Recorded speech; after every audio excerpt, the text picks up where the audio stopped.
How dare you? With those words from my mother-in-law, I was kicked out of the house.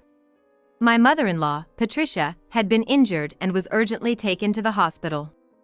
I had rushed there with my husband, Mark, only to be suddenly confronted with such an accusation. All eyes, including those of my husband and father-in-law named Bill, turned to me. And so, I was expelled from the family for an unfounded crime. But I had no memory of doing anything wrong. Later, with advice from a certain individual, I realized there was a shocking truth about Patricia. My name is Sarah. I'm a 37-year-old housewife. I've been a housewife since I got married to Mark 10 years ago. I don't have many friends, so I mostly stay at home. Mark and I have been dating since college and decided to get married a while after we both started working. A few years back, we started living with my father-in-law Bill and mother-in-law Patricia. Originally, we wanted to have kids, and decided against living together considering the kids. But, we found out we had trouble conceiving. We tried infertility treatments desperately, but couldn't have a child. Continuing the treatments would not only be expensive but also mentally stressful, so we decided not to have children. That's when talks about living with my in-laws began. Honestly, I wasn't too keen on the idea. But my in-laws didn't seem like bad people, so I thought maybe living with them might be okay. We began living together on the condition that Mark would always have my back. Considering the age of Patricia and Bill, I handled most of the household chores. I'd wake up at 5 a.m., adjusting to their schedule, and make breakfast. Lunch was made according to their individual schedules. I did the cleaning daily and sometimes even drove them to the hospital when I had some spare time. I did my best for my in-laws and I thought our relationship wasn't that bad. But one day, I overheard a conversation between Patricia and Bill. That day, I had plans to have lunch with a friend, so I made lunch for my in-laws early and left the house. I was enjoying lunch at a cafe with my friend, but she had to leave early because her daughter got a fever. As a result, I ended up parting ways with my friend a few hours earlier than we had originally planned. I thought about making a detour somewhere, but I just did my grocery shopping for dinner and headed straight home. I figured my elderly in-laws would feel more at ease if I was home. After finishing shopping, I opened the front door and headed for the living room. There's a hallway leading to the living room, and my in-laws' bedroom is off of it. I heard them conversing as I walked by. They usually keep their door completely shut, but that day it was slightly ajar, allowing their conversation to filter out. I wasn't initially curious about their conversation, but the moment I was about to walk past, I heard my name. Intrigued, I wanted to know what they were discussing. Leaning close to the door, I was met with a barrage of shocking words. "Sarah's out having lunch with her friend again. She did the same just recently. Despite being a full-time homemaker, she lives a carefree life. Without Mark, she wouldn't be able to maintain that lifestyle. Well, maybe Sarah just needs a break every once in a while. But I do feel it's unfair. We can't dine out because of our health, yet she goes out all the time on her own. Exactly. Why did he marry her? I wished he married the one he was dating before. Besides, Sarah has a rather unrefined side. Her cooking isn't great either. I discovered that especially my mother-in-law had a negative perception of me." I had never heard such comments directly, and Mark had never mentioned that his parents disliked me. So this was my first time realizing that they did. Knowing they disliked me made interactions with them somewhat awkward. Of course, I continued with my usual chores and tasks, but the conversations between us started dwindling. It was hard to confide in Mark, and if I did, confronting the in-laws would likely lead to denial, making my case harder. As I pondered what to do next, things took a worse turn. My mother-in-law's cherished necklace went missing. And shockingly, she blamed it on me. She demanded a search of my room, and to prove my innocence, I complied. Though I was certain I hadn't taken it, Patricia's necklace mysteriously emerged from a drawer containing my jewelry. See, I knew it was her. She always eyed my necklace with envy. I bet she's taken other things too. With that, Mark and my father-in-law frantically searched my room. In the end, only the necklace was found. I was left standing in the middle of the room, feeling ostracized. From that day on, I was treated like a thief, distanced by the family. They wouldn't listen to any of my explanations. To make matters worse, my mother-in-law was spreading nasty rumors about me throughout the neighborhood. "That woman stole my necklace. Can you believe it? And she keeps denying it, even though it was found in her room." Given the talk every time I left the house, I was met with cold stares. Life went on this way for a while, and being home became increasingly uncomfortable. Usually, I would stay home, engage in my hobby of crafting, and converse with my in-laws. However, lately, I had been spending more time outside. After preparing breakfast for the in-laws in the morning, I would head out. I'd kill time at diners or comic book stores until Mark returned from work. One day, I received a call from Mark informing me that his mother had been urgently hospitalized. "Where are you? Mom fell down some stairs at a pedestrian bridge and got injured. Please come to the nearest hospital from the house. Dad and I will be with Mom," Mark said hurriedly, before hanging up. I happened to be close to the hospital at that moment, so it only took me about 5 minutes to get there on foot. After quickly finishing up some errands, I walked briskly to the hospital where I heard my mother-in-law had been taken. I asked a nurse which room she was in, and as I headed to the room, I had an ominous feeling. When I opened the door, everyone present turned to look at me simultaneously. Their gazes were sharp and hostile, like they were looking at a villain. I thought my bad feeling might be right. Then, my mother-in-law pointed at me and shouted, "How dare you?" When I asked what was going on, she exclaimed, "Don't play dumb. You pushed me down the stairs. When I was walking over the pedestrian bridge near the house, I felt someone push me from behind. It hurt so much when I fell, but with the last of my strength, I looked up, and there you were. You vanished before others gathered, but I'm sure it was you." "No, I didn't." I tried to explain that it wasn't me, but my husband and father-in-law interrupted. "I never thought you'd be capable of such a thing. Just leave our home." "I agree. This is for the best. You two had issues before. It's better if you live separately." "That's right. Just leave. You're not family. And Mark, you should divorce her." "Yeah, I'm going to," Mark said. Without being able to defend myself, it was decided that we would divorce, and I would be ousted from the family. Leaving the hospital before my husband and father-in-law, I felt lost. I never imagined things would turn out this way, and my parents live far away. It would take a lot of effort to move my belongings there.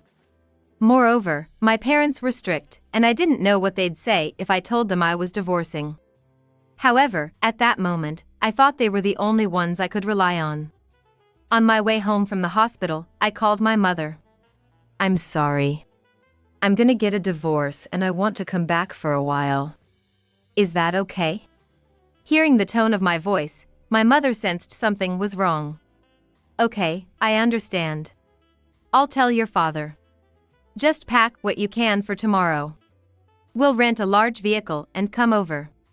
When I got home, I packed my belongings as my mother instructed. I couldn't take everything, so I left the furniture. I packed my clothes, accessories, and mementos in boxes. I came across a photo of me and my husband. I wasn't sure if I should keep it. I loved him and I thought we could have lived happily together if it weren't for this incident. But I knew there was no going back. I'm sure he'll contact a divorce lawyer by tomorrow, and I've decided to throw away all the pictures of my husband once and for all. The next day, my parents came over in a large truck that could carry all my stuff. "Long time no see. You probably didn't sleep well last night. I'll drive, so you just rest in the car." And my father drove the long 6-hour journey by himself. My father had told me to get some sleep, but tears streamed down my face in the back seat, overwhelmed by my parents' kindness. I wasn't sure if they noticed or not, but they, sitting in the front, didn't say a word to me. After about 3 hours, my parents and I made it back home safely. "I know you're tired, but could you tell me a bit more about what happened? You haven't done anything wrong, right? Given the situation, there's a chance you could be arrested, so I really want you to tell me everything, my parents asked, looking for more details. I explained that I was suspected of stealing my mother-in-law's necklace and now was being accused of pushing her down the stairs. That's a lie, right? Why would anyone make up such a story? I think someone either wanted to harass you, or they had something to hide. That's the only two options I see. Something to hide? Maybe someone who shouldn't have been there was present and Patricia got seriously injured by accident. So they're trying to blame it on Sarah to cover it up, maybe? What my father said made sense. But I had always thought such things only happened in TV shows or movies. No official complaint was made, and I just wanted to get a peaceful divorce. However, it seemed my parents thought otherwise. Well, it made sense.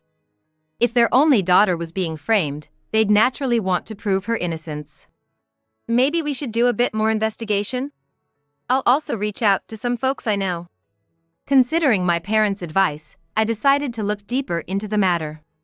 Just as I was about to look into the situation in detail, divorce papers from my husband's attorney were mailed to my parents' house. I thought having the divorce papers in front of me might make me reconsider. But to my surprise, I realized my feelings for my ex-husband Mark were gone. Probably because he had never supported me. Over time and through various events, I just didn't love Mark anymore. Having finally cut ties with Mark and both his parents, I began to seriously investigate the incident. Patricia, who used to be my mother-in-law, doesn't seem to have filed a complaint, and it appears the police and hospital staff find it a bit suspicious. Given the fuss she made, everyone probably expected her to file a complaint. Digging deeper would be quite a hassle. So, I decided to seek help from my father. He used to work for the NYPD, so he has many connections within the force. He was able to arrange for me to view the security footage from the nearby cameras. Security cameras don't store footage for very long, but thankfully, the footage around the staircase where Patricia was allegedly pushed was still available. Examining the footage closely, it was clear that Patricia was indeed pushed down the stairs. However, no matter how much they zoomed in, it wasn't me. To further solidify my alibi, I checked the footage from where I was at the same time. It showed me taking care of some business. This proved my innocence. Turns out, when I got the call about Patricia's accident, I was at a different hospital. Having endured more than my fair share of harassment from Patricia and her group, I had been visiting a psychiatrist. That day, I had an appointment, and the footage showed me leaving the psychiatrist's office. This confirmed I wasn't to blame, but I wasn't gonna let it end there. To clear my name from all the humiliation I'd suffered, I chose to confront Patricia and her group head-on. I brought an attorney with me and headed to Mark's house. After consulting with an attorney, it turned out that due to the emotional distress I suffered, I might be able to claim compensation. At home, there were Mark, Patricia, and Bill, my ex-father-in-law, all staring at us with puzzled looks. Who's that guy? Why bring someone like that here now? I said I wouldn't press charges, so you should be grateful. In response to Patricia, the attorney presented a document. What's this? The document stated that I was not the cause of Patricia's injury, and that someone else had pushed her down the stairs. I apologize for the late introduction. I am Sarah's attorney. As mentioned in this document, Sarah was somewhere else on the day you testified that she was pushed down the stairs. Of course, we've already verified the truth with security camera footage. If you'd like, I can show you the footage. And there was another person visible near the stairs besides you, Patricia. When the attorney explained that much, Patricia quickly pulled the document towards herself. What the heck is this? Just when I thought you'd suddenly show up, this? This is all in the past. I said I'd forgive you, so please don't bring it up anymore. Patricia was clearly panicking. Both Mark and Bill seemed suspicious. Why are you so flustered? If Mom didn't do anything wrong, you should be confident about it. That's right. We're on Patricia's side, after all. Despite their reassuring words, Patricia's face grew paler. Aren't you too curious about who pushed Patricia down the stairs? I do wonder. Who was it? Who would do such a thing to my dear wife? I won't forgive them. Well, hold on a sec. Ignoring Patricia's attempt to stop me, I continued. It was Patricia's affair partner. Her affair partner? Patricia had been infatuated with a man for some time. That man was a bartender, and Patricia had gone into debt just to lavish money on him. However, no matter how much money she gave him, he never truly belonged to her. Frustrated, Patricia confronted him. That confrontation took place at the top of those stairs. Even though the Patricia didn't own the man, reports indicate that there was a physical relationship between them. It seems Patricia was waiting for the man to leave the bartender job, but he showed no signs of leaving and often went out with other customers. The man had always seen Patricia as a troublesome client, and in a fit of anger, he allegedly pushed her down the stairs. Realizing the gravity of his actions, the man tried to help Patricia, but she said, "It's okay. We'll say my daughter-in-law did this. You should go home." Unable to approach the police for this particular investigation, they had no choice but to hire a private investigator. Pictures capturing the two are clear, and there's no way to deny it. Upon presenting the evidence to the police, an immediate investigation was launched, and the man was arrested. During interrogation, he confessed everything that transpired between him and Patricia on the staircase. Tell me it's a lie. Please say it isn't true. Cheating, huh? You're the worst. Realizing there's no escaping the truth, Patricia immediately began to apologize. I'm sorry. I was just so lonely. What do you mean, lonely? I've always been there for you. We're getting a divorce. I don't want to hear any excuses. Upon being exposed, Patricia faced an immediate decision of divorce. Though she tried desperately to salvage her relationship with Bill, he was too enraged to listen. Mark, too, was shocked to learn of his mother's infidelity and looked at Patricia with disgust. Moreover, the amount of debt Patricia accumulated to lavish the man was several $100,000, an amount she couldn't possibly repay with her pension alone. Patricia wasn't the type to save money, so repaying the debt would likely take a significant amount of time. She begged Mark for help, but he snapped back, "Are you kidding me? Because of your lies, I divorced Sarah. I'm not giving you a single dime for the money you borrowed for your lover." In the end, Patricia faced both a divorce and being disowned by Mark. Unable to repay the money and left without a place to stay, Patricia had no choice but to sadly return to her own home. To pay off the debt as soon as possible, it seems that Patricia's elder brother, who took over the family house, has taken on the responsibility. However, she'll be isolated until she repays all the money to him. Patricia can't just go outside as she pleases, and she doesn't have any money to spend freely.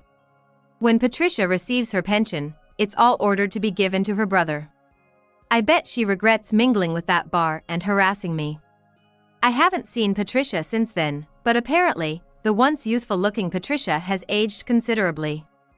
And for me, having been mentally tormented by those three on a daily basis, I managed to get a small amount in damages. From a certain point, whenever I spoke to those three, I always made sure to have a voice recorder on, so I had more than enough evidence when claiming for damages. Later on, I received numerous messages and voicemails from Mark expressing his wish to reconcile. But I'm not gonna get back with Mark. Even though he had promised to always be on my side when we moved in together, just thinking of being with Mark, who couldn't even keep that single promise, gives me the creeps. I'm sure if we were together in the future, I'll find more unpleasant things about him, and in the end, I'd be the one getting hurt. It seems Mark and Bill are living together, but with Patricia and I gone, their house is said to be filled with a cold atmosphere. Bill isn't very strong health-wise, so he needs regular hospital visits. Mark juggles his job and housework while also driving Bill to and from the hospital. It must be quite tough for him. I get diary-like messages from him every day about his daily struggles, but I usually send them straight to the trash without reading all of them. Since divorcing Mark, I've been enjoying my single life. I've successfully found a new job, and I became a beauty advisor, something I've always wanted to be. Up until now, I was always occupied with looking after Mark and my in-laws, so my own beauty regimen was always on the back burner. During a time when I was away from my in-laws, I once visited a department store's cosmetics section. There, I received advice on how to enhance my beauty and was told how to be more confident. That was the first time in my life I felt so confident, and I believe the beauty advisor at that time played a huge role in making me who I am today. That's why I decided to pursue a career as a beauty advisor, hoping to inspire others the way I was inspired. Although the job involves many behind-the-scenes tasks and challenges, I find it fulfilling. Thankfully, since becoming a beauty advisor, I've received many compliments on my appearance. I've started to attract attention from men. A while back, a man approached me at a cafe, and we've been on several dates since. Just the other day, after confessing his feelings, we officially started dating. He knows I'm divorced, and even after knowing my past, he expressed his feelings for me. Unlike Mark, he's always supportive, and he's the first one to lend a hand when I'm in need. It's been 3 years since my divorce from Mark, and I'll soon turn 40. Lately, I've been pondering if remarrying wouldn't be such a bad idea. But first and foremost, I want to be someone I'm proud of and want to continue improving myself. I genuinely wish that women with feelings like mine would be more confident and speak up without fear.